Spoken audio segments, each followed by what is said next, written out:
enchanted with the idea of polygamy when I married Cody.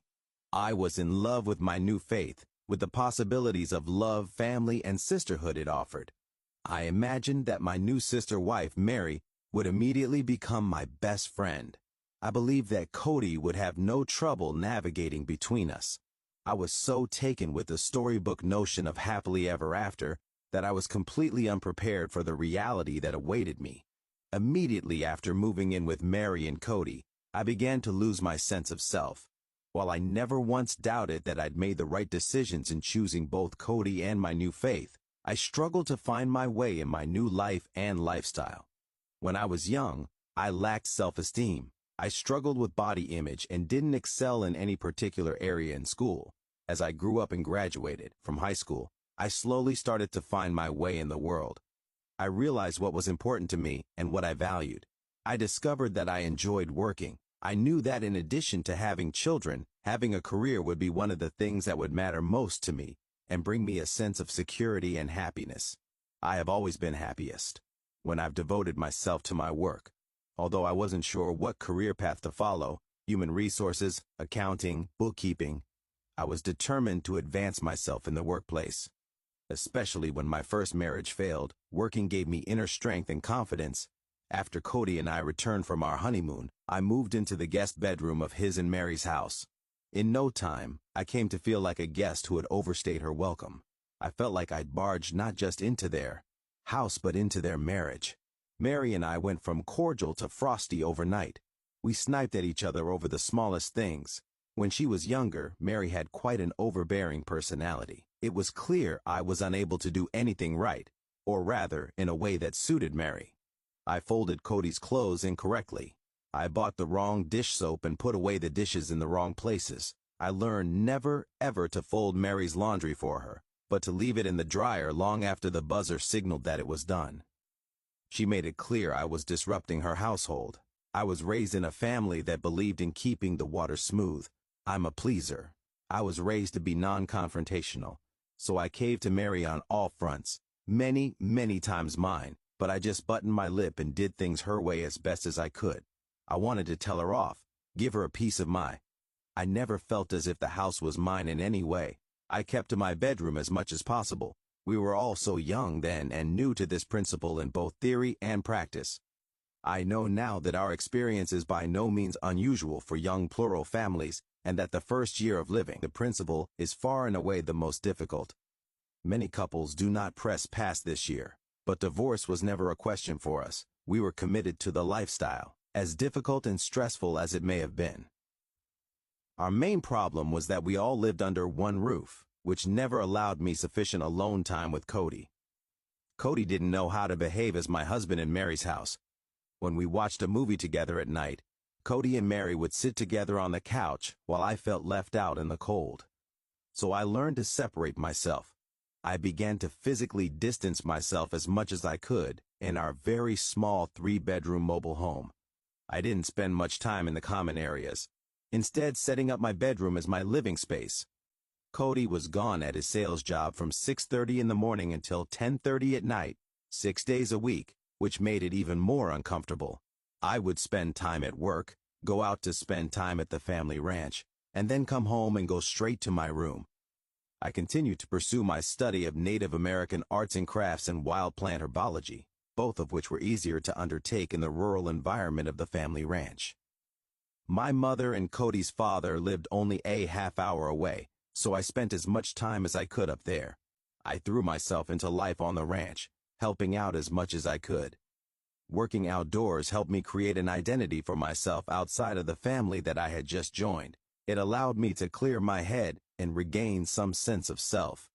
Mary and I were stuck at home with our disagreements far too often in the first years after I joined the family. We rarely spoke to each other, but we tolerated each other. We were like roommates who didn't get along but managed to live together all the same. This was not the celestial plural marriage I'd imagined. It was uncomfortable and disheartening. Often Cody would take Mary with him when he worked out of state, which made me very resentful of her. I couldn't just take off from work, as she seemed to be able to. But when Mary didn't work, she didn't get paid. I thought it was extremely flaky to blow off work for fun like that. especially when we were so broke. Some of the family clucked their tongues when they saw Cody and Mary drive off on Sunday night after dinner at the ranch, leaving me to go home alone to our house in Powell. I was left at home in an unfamiliar small town in Wyoming, far away from most of the people I knew. This was the first time in my life I'd lived anywhere without many relatives or friends nearby. It was a terribly bleak time for me. My mother, of course, lived on the ranch where I spent a lot of time. She was the only person I could rely on during this difficult phase. While we were able to commiserate a decent amount, she was also going through her own adjustment period. Like me, she was new to polygamy and didn't have all or even any of the answers about how things should be and how they should work. Adjusting to any marriage, let alone a plural one, is an incredibly individual experience, and it is all-encompassing. Your entire worldview and your entire cultural, personal, and religious awareness goes through a radical upheaval. You barely have time to worry about what's going on in the outside world. I found that I had to do so much work readjusting my own parameters and shifting my own perspectives that I didn't think too much about my mother's parallel experiences. While I was aware that my mother was involved in many of the same personal and emotional struggles as I was, we didn't discuss them often. We supported each other and were available to each other, but we never explored the depths of our conversion together. We were both too wrapped up in our own transitions to examine these things as a team. Even though my mother and I never discussed our initial experiences with polygamy with one another, it was comforting to have her within driving distance. When I moved to Powell from Utah to marry Cody, I hadn't simply left all of my friends and family behind, but I'd also alienated many of them by accepting polygamy. My sister and her husband tried to intervene and pull me back into the LDS faith. Some of my other family members even went so far as to stage a small-scale intervention to reconvert me, or as they saw it, save me. When I was 8 months pregnant, with Logan, Cody, Christine, and I visited Salt Lake. I took the opportunity to see some of my relatives. Cody and Christine had dropped me off at my relative's house, so I was without a car until they returned. I guess my family decided to take advantage of the fact that I was a captive audience until Cody got back.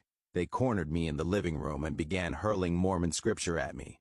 They told me that, what I was doing by living with Cody, they didn't recognize our marriage, was wrong.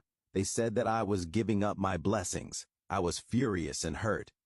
Eventually, I disengaged myself from them and told them they could go hang it in their ears. I ran upstairs and waited for Cody and Christine to return. Many of my other relatives, such as my maternal grandfather, never forgave me and did not speak to me again. Over time, I've rebuilt many of these relationships, but those first years when I was new to the principle, losing my family really hurt. At least I still had my mother for support. She was by my side at our family gatherings, which made me feel as if I was not entirely shunned. Normally, I would have turned to my career as an outlet to bolster my self-confidence. But when I married Cody, I'd been forced to quit my stable job in Utah and move to Wyoming, a small town with few employment opportunities. While I did manage to find a job, I felt that I had wandered far off course from my career goals. About 6 months after marrying Cody, I discovered that I was pregnant. Naturally, I was thrilled. I had something of my own, something that would, at least in part, make me feel as if I were an important member of the Brown family. Even though I hadn't managed to figure out who I was and how I fit into the family I had joined, I was proud to be bringing the first child into our world. I knew that it would be uncomfortable telling Mary that I was pregnant. She had been unable to conceive after 3 years of marriage. However, I have to say that I didn't care how she felt about my news. If it upset her, so be it. Things were incredibly tough in our relationship, so her feelings were of little importance to me at that moment. Cody, of course, was beyond excited at the thought of becoming a father. But our happiness did little to smooth over the tensions in the household. During my pregnancy, relations between Mary and me reached an all-time low. I was physically exhausted and sick, which weakened my ability to put up with Mary's snide remarks and jabs. While she never overtly made me feel unwelcome in the house, I rarely ventured out into the rest of the home. I felt completely disenfranchised, even though I was carrying Cody's child. Just before one of those trips when I was being left behind once more, my pregnancy hormones were making me feel especially vulnerable. Cody had taken a new job logging on a mountain, and I was upset to learn that he was again taking Mary with him. Mary took advantage of the situation to be exceptionally brutal. One of my friends and I had experimented with my makeup. As I was crying that I was being left behind, Mary began to ridicule the makeup I was wearing. This was the final straw after all the passive-aggressive behavior and snide remarks I had been dealing with, for I completely lost it. I felt as if I was on the verge of a complete nervous breakdown. Cody was on his way out the door when I stopped him. There were tears running down my face. So many months. I just need to know that you love me, I said. A strange expression spread across Cody's face. I felt as if he was going to laugh, not out of cruelty, but out of relief. Of course I love you, he said. That's all I needed to hear, I told him. That's it? Cody said. That's all I needed to say? I managed to nod through my tears. The smallest things make the greatest difference. But we were all so young and we had taken on so much. Cody had a lot of learning to do. He was still a naive 25-year-old. His father, his mother, Mary's parents, and my mom were giving him advice from all sides. But ultimately, Cody would have to listen to himself and to his wives to achieve his own emotional maturity and understanding. Right before I gave birth to Logan, Cody began courting and then married Christine. I was so committed to the principle that it didn't occur to me to be jealous. In fact, I was really excited at the prospect of having a wife in the family besides Mary and me. I suspected that Christine's arrival would take a lot of Mary's focus off me, get me out of the line of fire, if you will. During their brief courtship, I was heavily pregnant, so I didn't have a lot of time or energy to worry about a new sister wife. I didn't know Christine as well as Mary did, but she seemed nice and sweet, if a little naive.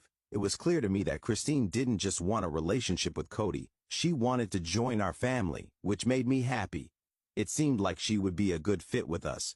I expected we would be better friends than Mary and I were, and I looked forward to that. Christine joined the family only a few months before Logan was born. She and I had our differences, but nothing serious. At first, Christine came across as something of a little princess. I was baffled by the fact that Christine didn't believe that she needed to work in order to contribute to the family. It's funny to say these things now, because over the years, Christine has morphed into the cornerstone of our household stability and has worked tirelessly for everyone. Back then, however, she had little experience living apart from her parents and was clueless about many practical things. Initially, this grated on me. Despite these minor misgivings, Christine was a boon to our family. Almost overnight, the atmosphere in the house changed. Christine took Mary's focus off of me, and some of the tension started to evaporate. Christine had grown up in the principle, so she knew the joys and the pitfalls of plural marriage. She was incredibly cheerful and energetic, and she saw the world through rose-colored glasses. Her sunny disposition was the perfect antidote to the sour environment that had prevailed in our house for too long. As Cody likes to say, Christine saved our bacon. After a few months, Christine and Mary developed a camaraderie that allowed Mary to forget her grievances against me. I was able to take care of my baby and continue working. While Christine got her own apartment a few months after she and Cody were married, I still lived in the house like a roommate. But a lot of Mary's energy, both negative and positive, had been diverted to Christine. Unlike Mary, who knew Christine from years back, I had no history with her.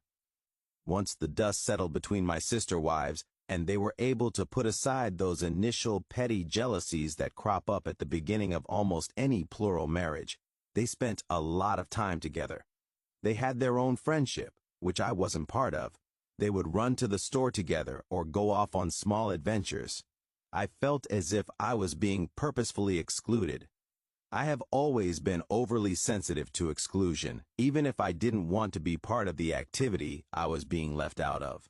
Most of the time, when Mary and Christine were going off to do their own thing, I wouldn't have wanted to go on account of Logan. However, the simple fact that I wasn't being invited upbraided me. Groups of 3 women are often difficult. Someone always feels as if she is getting shortchanged, even if it's all in her imagination. Initially, when Christine joined the family, this person was me. Once the bond between Christine and Mary was cemented, Mary was much less difficult to get along with. Our lives became more peaceful. I got a decent job at a government agency with good pay and started to feel a little more confident about my career path. While Cody and I still hadn't eased into what most people would consider a conventional marriage, one based on romantic love, we had developed a highly functional relationship. We communicated well with each other, and we complemented each other on an intellectual level. Not long after I had Logan, Christine and Mary each bore their first children, Aspen and Mariah. We started off on the greatest adventure of our lives, parenting an ever-growing brood of wonderful kids. A greater sense of camaraderie sprung out of raising our children together. Becoming parents as one family became the most essential part of our lives and the most defining trait of our family life. I think that when Christine and Mary had their first children, they began to understand me a little better. After I had Logan, and before my sister wives had kids of their own, they didn't understand why I was tired so much of the time. They didn't understand my priorities. They thought I was complaining too much about trivial things, such as not having time to shower, do the dishes, or run errands. However, once their children were born, they were able to empathize with the challenges of motherhood and how having a child can complicate the simplest things. Once they grasped this, they were more willing to help me out. We were able to lean on one another and help to accomplish little tasks that motherhood makes difficult. Cleaning, errands, talking on the phone in peace. For the most part, Mary, Christine, and I were able to put aside our differences and create a warm and stable environment for our kids. We raised them as one family. While they may have separate mothers, they do not think of themselves as anything other than full siblings. I loved co-parenting our kids. I was able to work while Mary and Christine homeschooled the children who weren't sent to our church school. I felt safe and secure knowing that while I was out at the office, my children were receiving precisely the education and the care I wished for them. I never worried when my children were out of my sight. I trusted Mary and Christine to handle every situation and to make all parental decisions in my absence. In this regard, we were one team. I didn't have to be called on whether to administer cold medicine or not.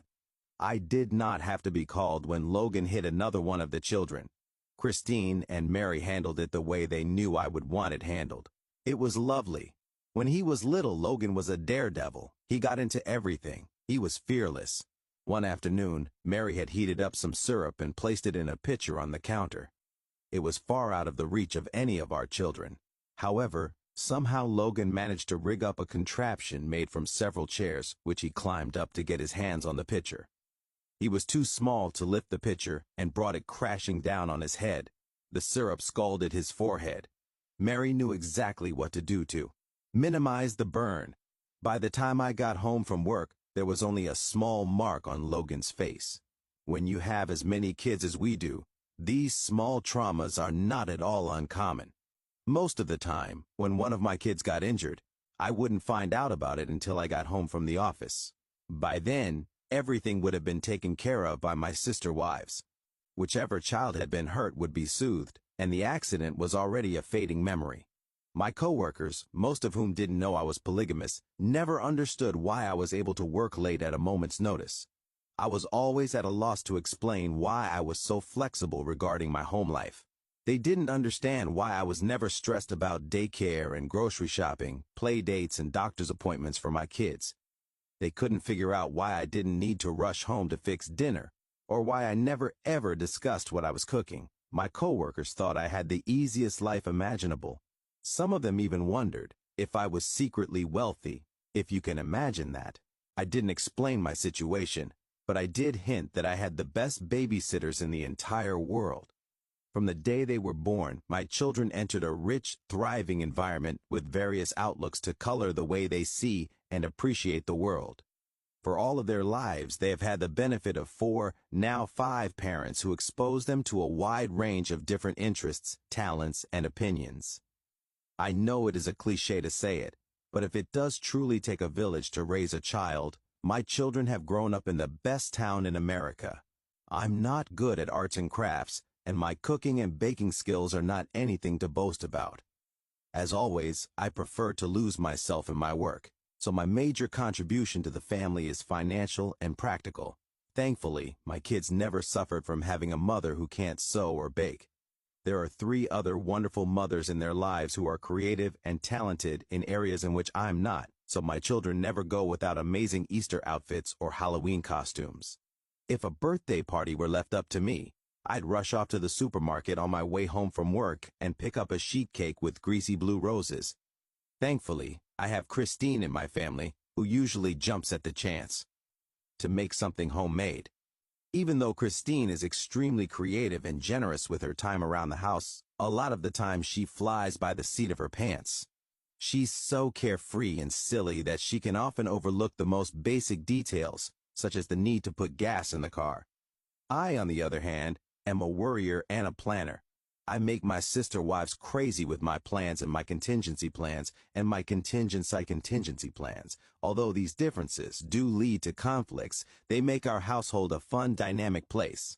Even though I clash with Christine and Mary from time to time, I'm thrilled that my kids have had the benefit of both of their personalities. If they had grown up with just me, there would be so many things to which I wouldn't have exposed them. My sister wives have provided my kids with a wealth of experience, and they have helped me create 6 wonderful, well-rounded children. About 5 years into our marriage, after Christine had joined the family and things had settled down somewhat, Cody began to mature emotionally. This change had a lot to do with the fact that Cody started taking charge of his own decisions. When Cody was new to polygamy, he often sought the counsel of elders who had grown up in the faith and now had plural families of their own. Among those he turned to for guidance were the members of Mary's family. Obviously, learning from those familiar with the faith and principle was crucial to Cody's development. However, no two families or situations are alike. Eventually, Cody had garnered enough guidance from outsiders. When he began to rely on what was in his heart, instead of primarily on the guidance of others, his emotional maturity began to show.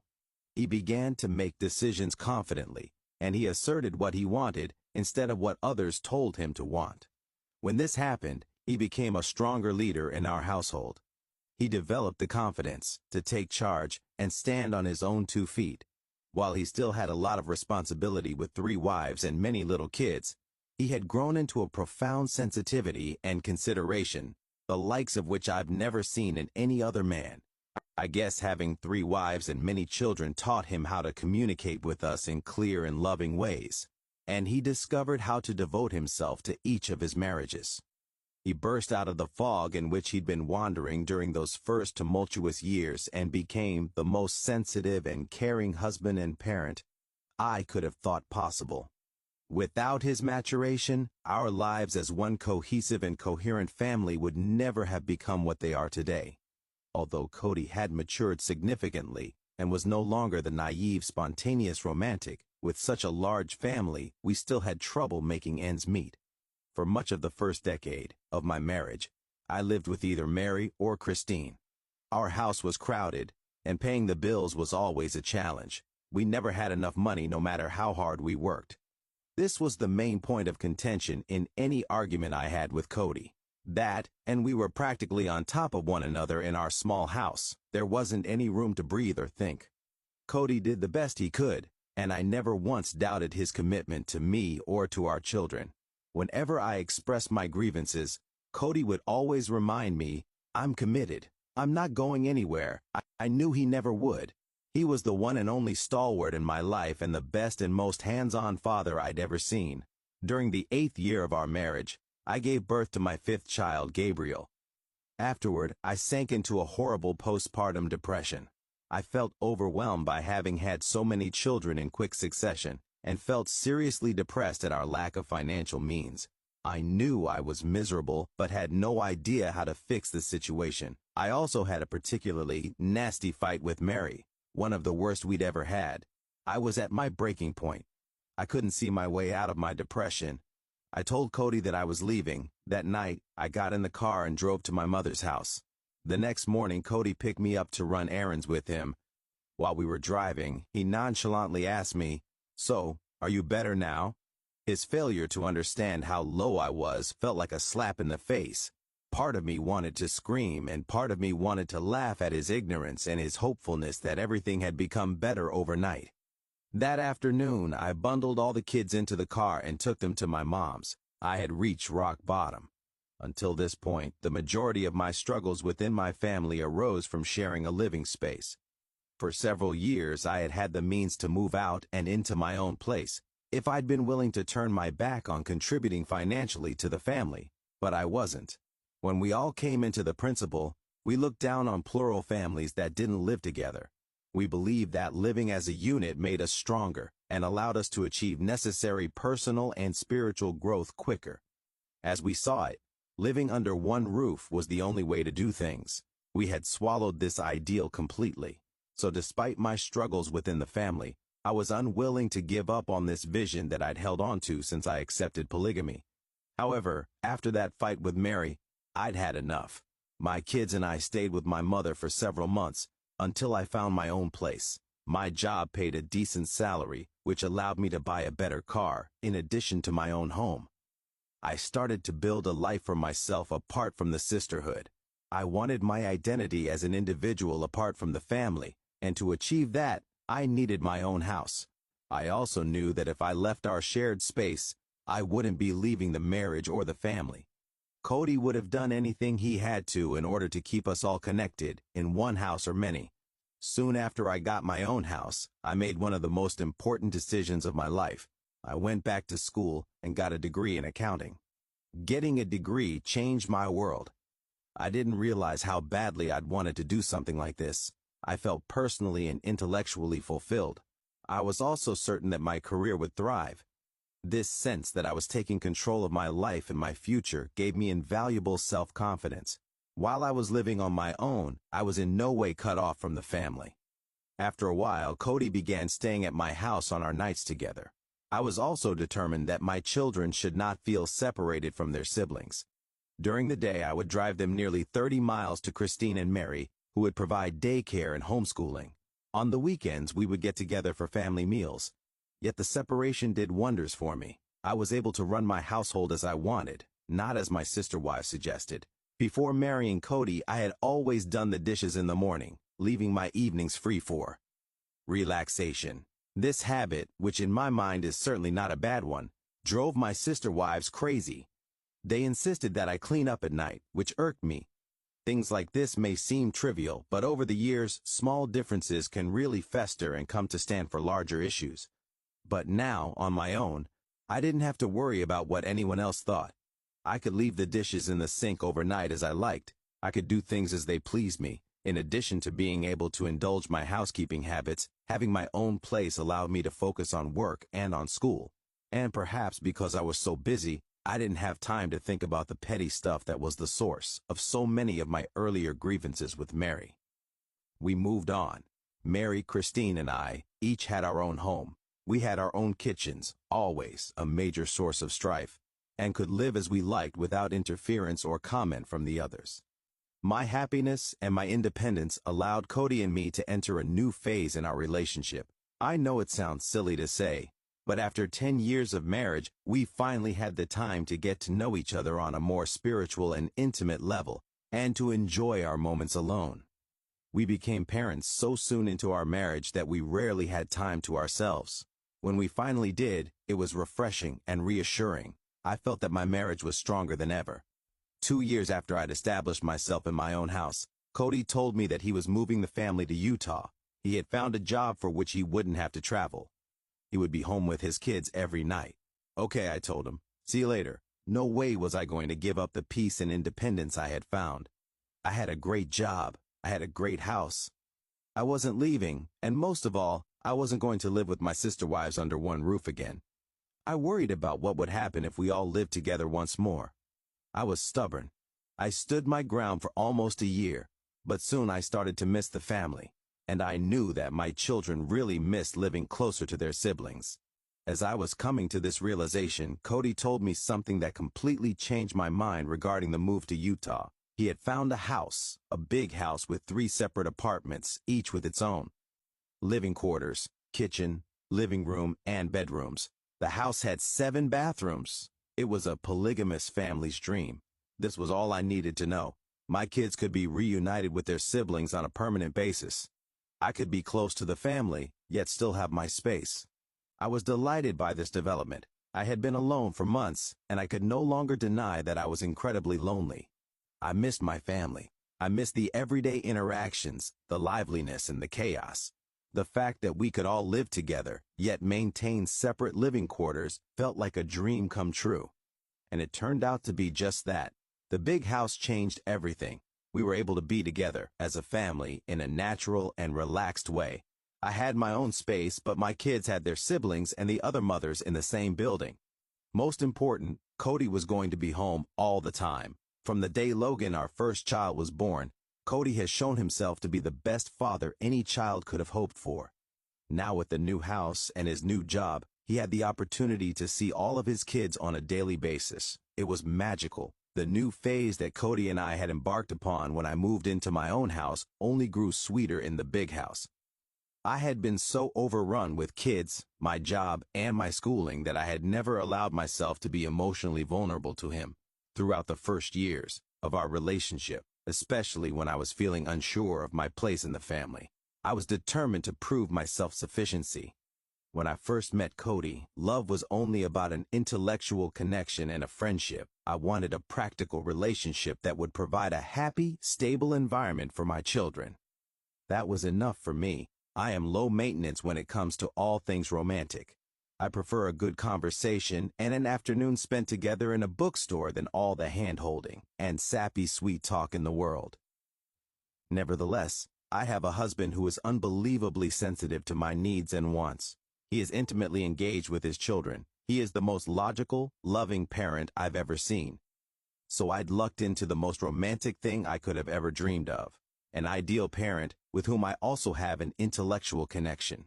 In the big house, I started to let down my guard and show Cody my more sensitive side. I felt confident in my place in the family, yet I had my own personal space. I have always been wary of being emotionally vulnerable. Because I'm afraid of being hurt, I throw up a wall and resist letting people in. In the big house, however, I found myself able to let him know when something was bothering me. I allowed myself to let him see when I was hurting and to help me if I needed it. Cody and I have forged a life together from a strange and distant beginning. We continue to evolve as a couple, exploring a more tender and romantic side of our relationship. In many ways, you could say our love story is just beginning. My relationship with Cody wasn't the only relationship that benefited from our move into the big house. Once I finished school and rediscovered my self-esteem, I stopped taking others' criticism of me so seriously. I had to learn that I wasn't going to let anyone tell me how I should act, what I should do, or how I should behave. And once I stopped listening to everyone else's voices in my head, I began to relax around my sister wives. We came to a mutual understanding and a collective respect for our similarities and differences.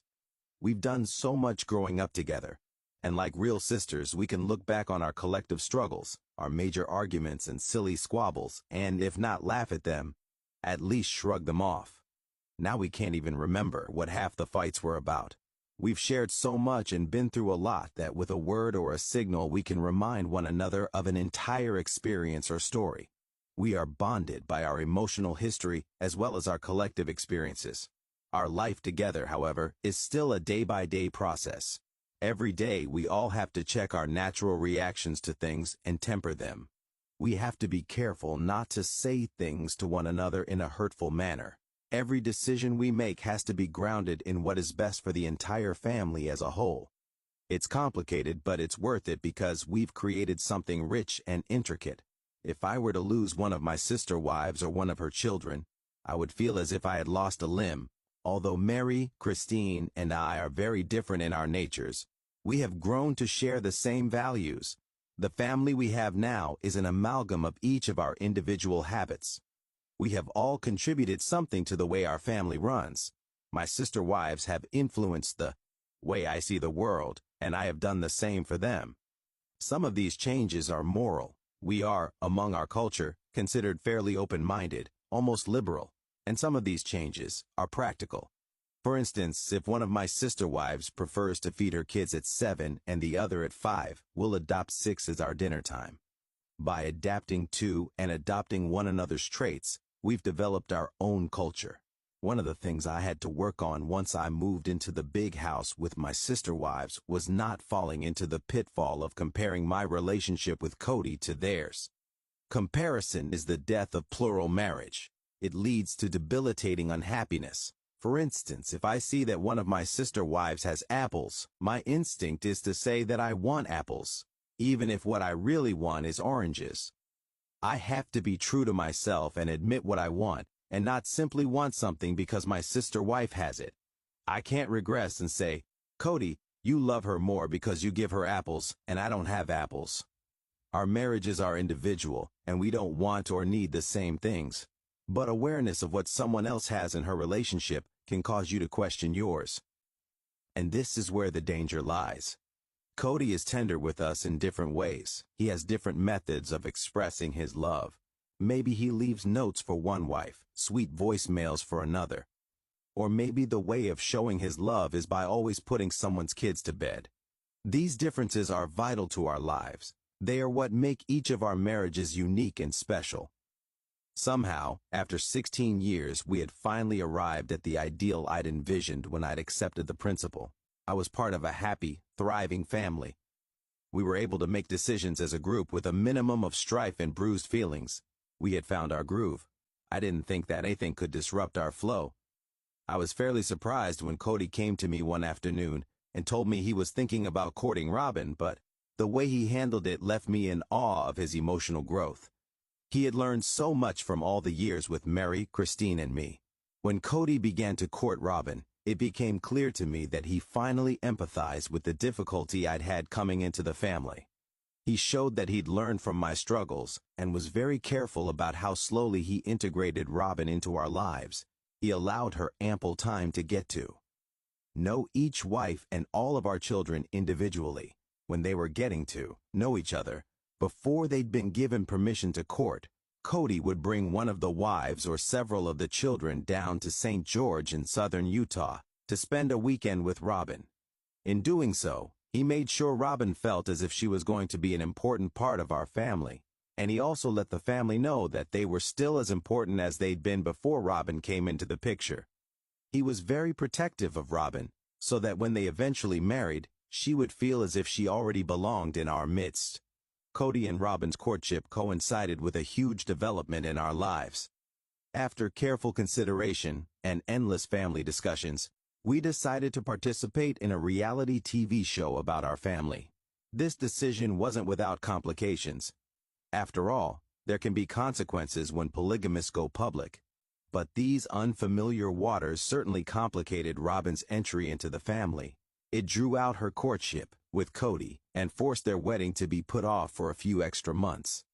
I was completely fine with Robin and Cody's courtship. It wasn't until after they got married that I started to struggle. It's hard to reconfigure your life, your needs and your children's needs with a new wife in the picture. My mother explains this adjustment in a clever way. She say that wives are like spokes in a wheel. They keep the wheel balanced, grounded, and strong. When a new wife comes in, you all need to move over. It's an uncomfortable adjustment at first, but when you get your groove back, you're stronger because of it.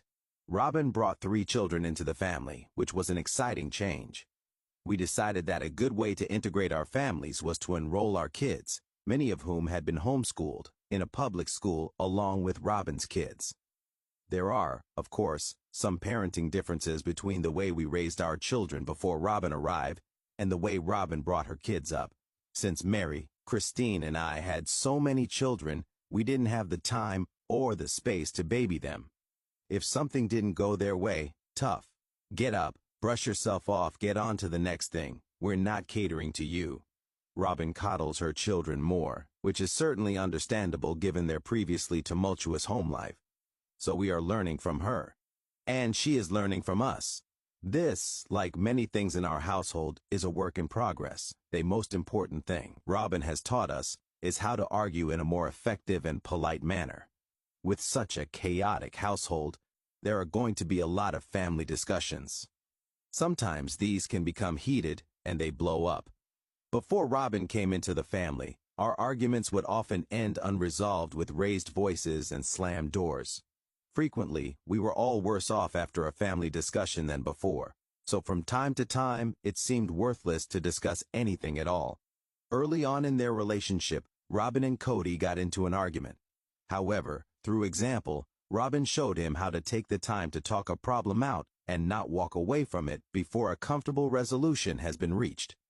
These days, it's often Robin who takes the lead in our family discussions. She keeps a cool head and navigates us through difficult waters. She never lets us leave the room until we've settled an issue. Thanks to Robin, we are able to avoid bruised feelings and the long periods of unhappiness that used to follow our family talks. Even though Robin brought so much into our family, during the few months after she married Cody, I felt as if I were wearing shoes on the wrong feet. Our rhythm was disrupted, and I'm afraid we were all a little brutal on her. Robin went out of her way to extend olive branches to me. She'd offer to help me with the kids' homework on crazy days.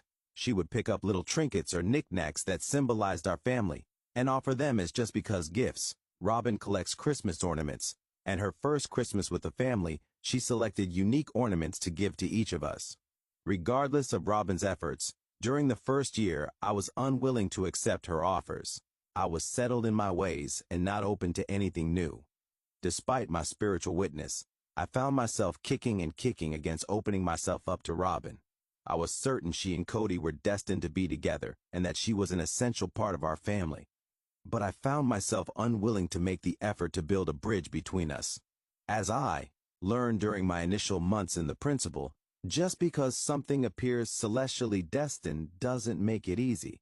When Robin joined the family, I was very busy with my kids and my job. I was hard-headed and believed that I didn't have time or need for this new person. I imagined Robin and I could live as if we were riding in the same car but looking out separate windows. I had worked hard to find equilibrium with Christine and Mary, and the three of us had formed our own sort of partnership. As far as bringing Robin into the family, I didn't have any reservations. I just hadn't committed to the necessary emotional and practical work involved. I wasn't sure that I needed or wanted to make room for a new person in my life, despite the fact that I felt spiritually convinced she should marry Cody. But after a while, I got tired of fighting against Robin and the potential friendship between us. I finally understood how helpful she had been in teaching our family how to communicate better.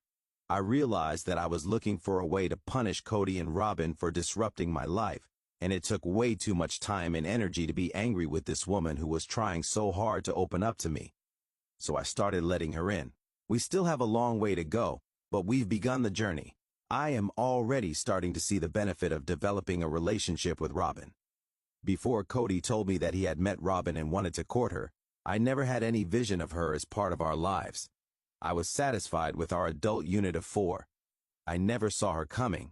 Yet when Cody mentioned her for the first time, I felt spiritually moved. Now that she's here, it seems as if she was always meant to be here. Robin possesses an amazing amount of emotional maturity. One of the things that she has helped with in our family is pointing out areas in which all of the marriages need solidifying. She has helped Cody realize where he may be inadvertently shortchanging one of his other relationships. This, in turn, has given Cody the tools to explain to me that we need to demonstrate more warmth and affection in our marriage. I'm learning to be less pragmatic about love and more romantic, even if it's something as simple as not dashing out the door in the morning before Cody and I have had a goodbye hug. Over the years, Cody and I fell into the unfortunate habit of letting family business and finances dominate our alone time. These became the only things we ever talked about. Since I'm completely work-oriented, it didn't seem strange to me to discuss business matters on our dates. The fallout of this was that eventually Cody and I stopped talking to each other as husband and wife. Instead, we interacted like business partners. We'd forgotten about the sweeter side of our marriage. Something was clearly wrong. We both understood we needed to make a change. I recognized that I needed to change my tone with him and relearn how to talk sweetly and lovingly. I began to understand that I could have a more profound, caring, and emotional relationship with my husband if we put aside all the business chatter during our evenings together. Once I started doing this, I discovered that there is unlimited potential to enrich our relationship. As a result, our marriage has grown deeper and more caring than I'd ever imagined it could be, or even knew that I wanted it to be. Just like Cody's and my individual relationship, Our entire family is still evolving. We are learning more about one another every day. This is the beauty of the principle. It demands that you never stop working on yourself in order to be the best person you can be on this earth. There is no room for complacency. Naturally, there are bad days. There are times when I've said to my sister wives in the middle of a fight, I would never be friends with you, ever. If it were possible, I'd hate you. But I don't hate them, not at all. You don't pick your sisters. Sometimes you get along with your sisters, and sometimes you want to kill them. But deep down, you always love them.